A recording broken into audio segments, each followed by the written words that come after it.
रामपुर गांव की वो रात इतिहास की किताबों में दर्ज नहीं होगी, लेकिन उस रात दलितों की आंखों में आंसू नहीं, आग थी।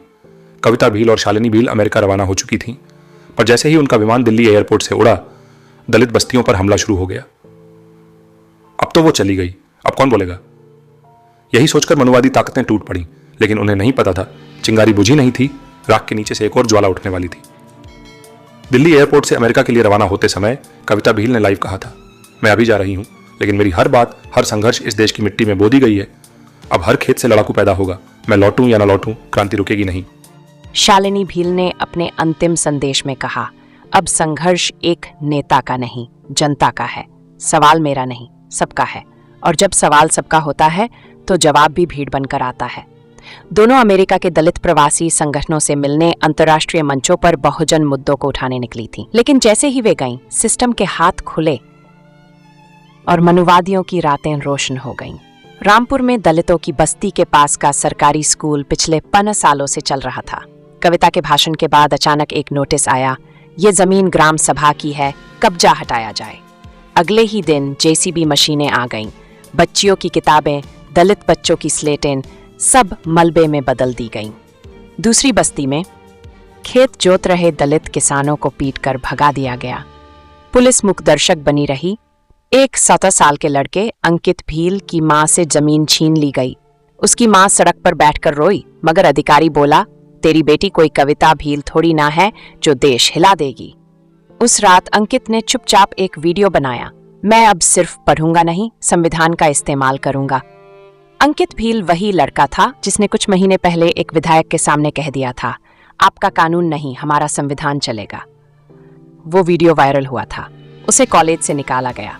लेकिन अब वही अंकित दलितों की नई आवाज बन चुका था। उसने रामपुर में भीम पाठशाला खोली, जहां हर शाम संविधान पढ़ाया जाने लगा।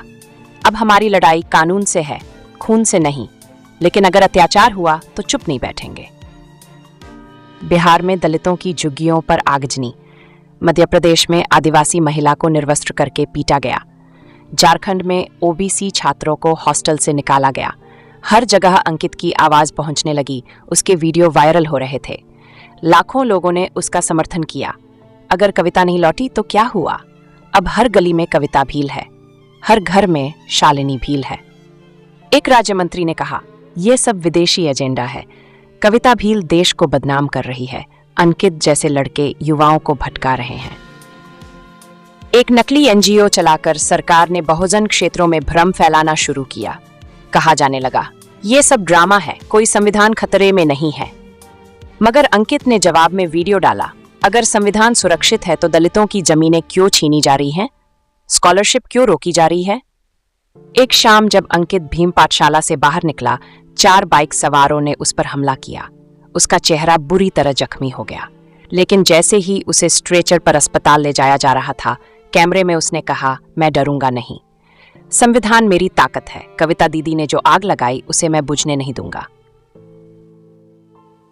अमेरिका में कविता भील ने एक अंतर्राष्ट्रीय मानवाधिकार सम्मेलन में हिस्सा लिया। वहां उसने कहा, भारत में आज भी संविधान की बात करना एक क्राइम बना दिया गया है। हमारी लड़कियों को हॉस्टल से निकाला जा रहा है, हमारे बच्चों को नक्सली कहा जा रहा है। ये सिर्फ भारत का मामला नहीं, यह मानवता का सवाल है। शालिनी भील ने मीडिया को जवाब दिया, हम अभी वापस नहीं आ सकते, लेकिन हर अत्याचार पर हमारी नजर है और सही वक्त पर लौटेंगे। अभी देश में नई आवाजें उठ रही हैं, हम उन्हें टूटने नहीं देंगे। क्या अंकित को मारा जाएगा?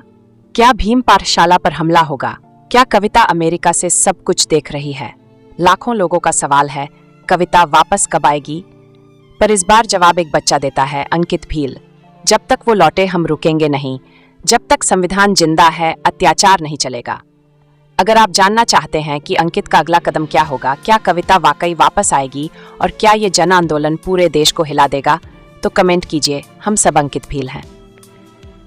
बताइए क्या अगली कहानी चाहिए। जय भीम, संविधान जिंदाबाद।